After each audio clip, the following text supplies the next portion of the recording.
Olá, turma do 8º anos, eu sou a professora Amanda Duarte de História. Hoje nós vamos estudar sobre iluminismo ou ilustração ou século das luzes, que é o mesmo assunto, o mesmo tema, só que tem várias denominações, né?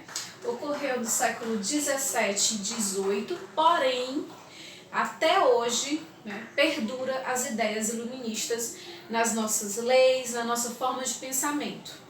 Quando eu falo nossa, aqui deu início na Europa, mas como nós, que no caso o Brasil e os países da América Latina, foram colonizados pelos países da Europa. Então, é claro que vamos sofrer influências dessas ideias na própria organização e formação das leis aqui consolidadas, certo? Então, vamos lá. Primeiro, iluminismo ou ilustração, ou século das luzes, está associado ao quê? Você pode ver que os temas têm muito relacionado com a luz, Que luz é essa? Está representando o quê? A luz, a maioria das vezes quando a gente assiste desenhos ou alguma coisa, a luz ela sempre aparece como uma coisa de esclarecer, como se fosse de acordar, de ver as coisas claramente, as claras.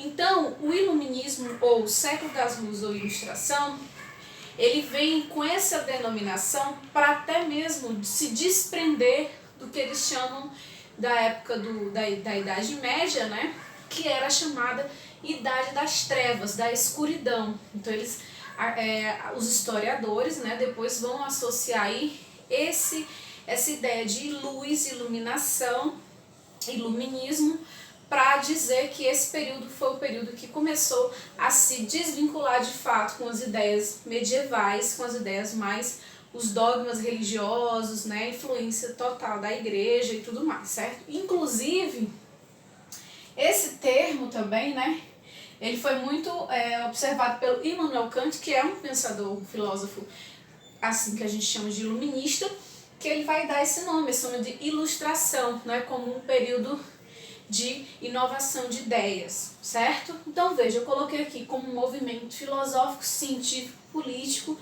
no sentido de que ele vai trazer uma nova visão, muito influenciado e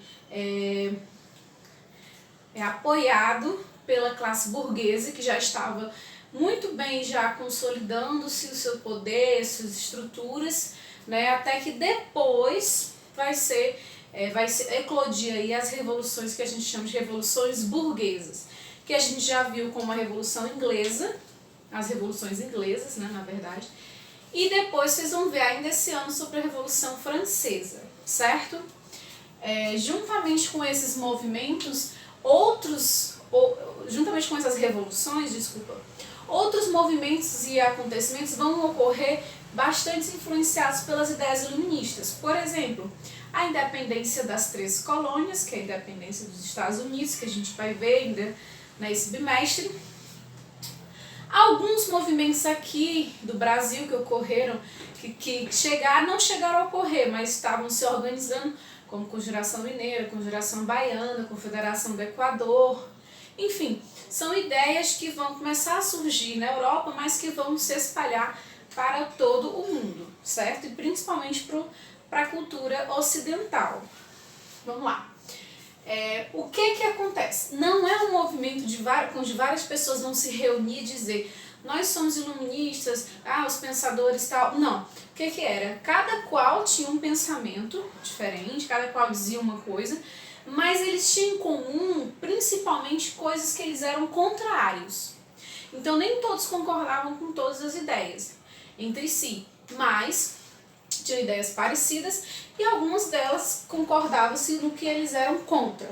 Então vamos primeiro entender no que eles eram contra, para depois a gente entender a maioria das ideias que eles defendiam, certo? Primeiro, eles eram contra a intolerância religiosa. O que acontece? A gente sabe que no período medieval foi o período em que a Igreja Católica possuía muito poder, influência, sim, em todos os aspectos, pensamento, intelectual e tudo mais. Então, o que acontece? Quem não era católico era perseguido, enfim, havia toda uma perseguição. Depois da Reforma Protestante, que vai vir outras doutrinas, né, ainda cristãs, mas outras doutrinas, elas também vão começar, em determinados lugares, a ser intolerantes com os outros.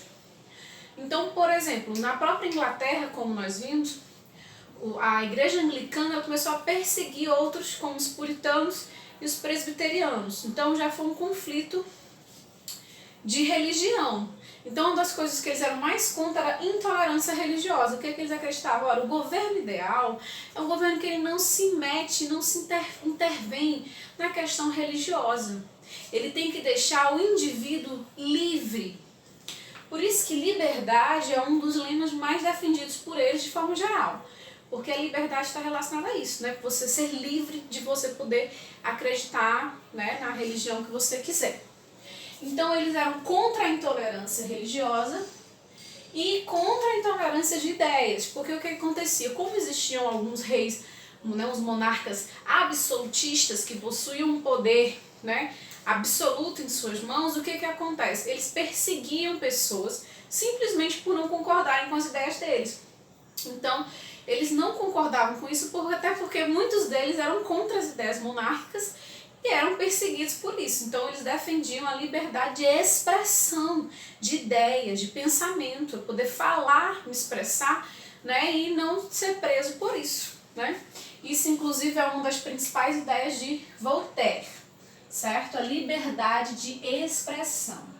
Outra coisa que eles eram contra eram os privilégios da nobreza. O que acontece? A nobreza possuía muitos privilégios e aí eles acreditavam que não devia ter esses privilégios porque todo mundo, né, na mentalidade deles, eram pessoas iguais. Então eles defendiam, além da liberdade, outro ponto que é a questão da igualdade.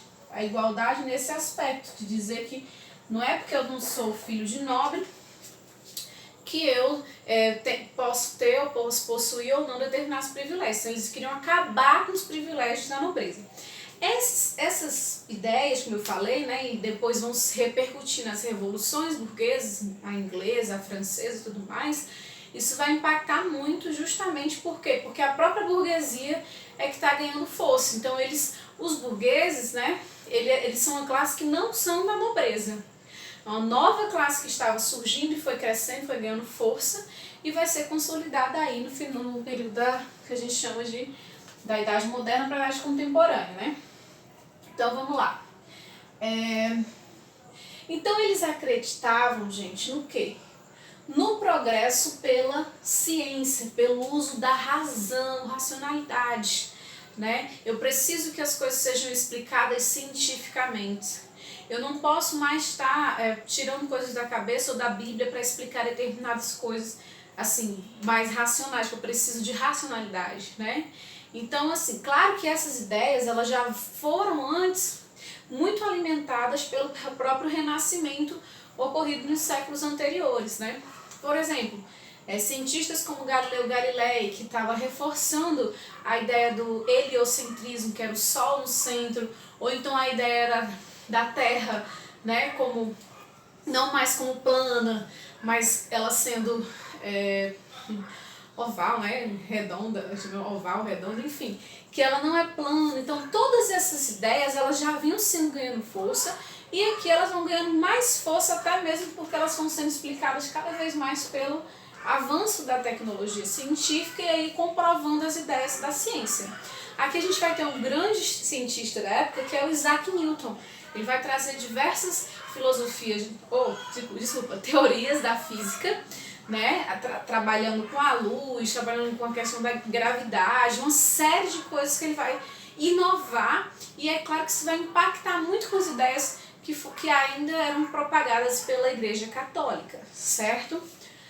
Tanto é que eles não vão ser contra necessariamente a ideia de Deus. Eles não eram ateus em si, eles eram mais deístas, né? Quer dizer, eles acreditavam, tinham a crença em Deus, mas não num Deus exatamente como a igreja pregava, né? Então, como eu falei, até porque eles defendiam também a liberdade religiosa. Então, cada qual podia pensar em Deus da melhor forma possível, certo? Então, outros pontos que eles vão defender, acreditavam no progresso pela ciência, A liberdade, como a gente falou, a liberdade de quê? De propriedade, quer dizer, você ter direito a possuir algo, né, algo, território, um objeto, alguma coisa, isso é chamado da liberdade de propriedade privada, defendida principalmente por John Locke, tá? A liberdade religiosa, como a gente falou, a liberdade de ideias, de expressão e a liberdade comercial defendida principalmente por Adam Smith, que a gente chama a corrente de pensamento, é a corrente do liberalismo, que era a ideia do comércio livre para que não houvesse intervenção do monarca na questão econômica, né? Tipo, taxando preços. Não, eles acreditavam que o comércio devia ser livre. Assim como os fisiocratas, né? Eles também tinham uma ideia do comércio como as leis decorrentes das leis da natureza. Ele tinha que correr livre, sem muita intervenção. Então, os principais pensadores, gente, John Locke, como falei, né? John Locke foi um dos primeiros, né? Na Inglaterra. Immanuel Kant, aí defende o que, John Locke? Principalmente a ideia, né, do indivíduo, da liberdade e liberdade da propriedade privada. Immanuel Kant, como eu falei para vocês, né, que seria da Alemanha, que não existia ainda a Alemanha em si, mas ela já era daquela região. Voltaire, como eu falei, da questão da liberdade de expressão, né, e contra a intolerância religiosa. Rousseau, ele era mais um pouco radical, no sentido de que ele acreditava que ele dizia que a propriedade privada era um problema, né, e defendia muito a igualdade entre as pessoas, mas aqui a igualdade dele, que ele defende mesmo, era de fato uma igualdade em que era necessário haver uma intervenção até para que as pessoas tivessem condições iguais de vida também, né, então era mais radical assim, dos daqui, né. Montesquieu é o que defendia a divisão dos poderes em três para tirar o quê? O poder total na mão do rei. Então ele acreditava que era necessário dividir o poder em três aqui, que até hoje, nossa própria forma de governo, ele né, dividido em três poderes: legislativo, executivo e judiciário. Todos os três poderes, né, têm um peso muito grande de decisão, de escolha e tudo mais. E aí o Montesquieu ele já defendia isso porque ele acreditava que não dava para o rei ficar, ao mesmo tempo, criando leis, julgando as suas próprias leis e colocando em prática. Ele achava que tinha que ter, né, poderes diferenciados para fazer esse balanço aí, ok? Como eu falei, o Adam Smith defendia a liberdade de comércio. Esses são os principais pensadores. A atividade de casa de vocês é justamente fazer uma pequena biografia, uma pesquisa sobre alguns desses pensadores iluministas, né, que vocês vão aprender um pouquinho mais sobre as ideias deles, certo? Outro ponto para ser abordado sobre o iluminismo é o absolutismo ilustrado, que a gente chama, que é o quê? Absolutismo é o poder absoluto, quer dizer, o monarca que tinha poder absoluto, ele vai começar, alguns deles, a adotar ideias iluministas, por isso que a gente chama de absolutismo ilustrado. Ou também de despotismo esclarecido. É o déspota, né? Quer dizer, o rei déspota, mas ele está esclarecido com essas ideias. Então, alguns deles até chamavam alguns pensadores para poder reforçar aí a sua forma de governo. O que é que eles investiam? Investiam mais em educação. Era uma tentativa de reforma dentro da própria monarquia absolutista, né? Um exemplo muito grande a gente tem na Rússia, Catarina II, que ela vai atuar aqui dentro desse chamado absolutismo ilustrado, né? Adotando algumas ideias iluministas e colocando em prática, certo? Nessa realidade ainda da monarquia absolutista. Então, de modo geral, é isso sobre o iluminismo, tá? Isso é o que é mais importante vocês entenderem, né, dos pensadores e do que eles eram contrários e do que eles defendiam, tá bom? É isso por hoje, um abraço para vocês, tudo de bom, até a próxima.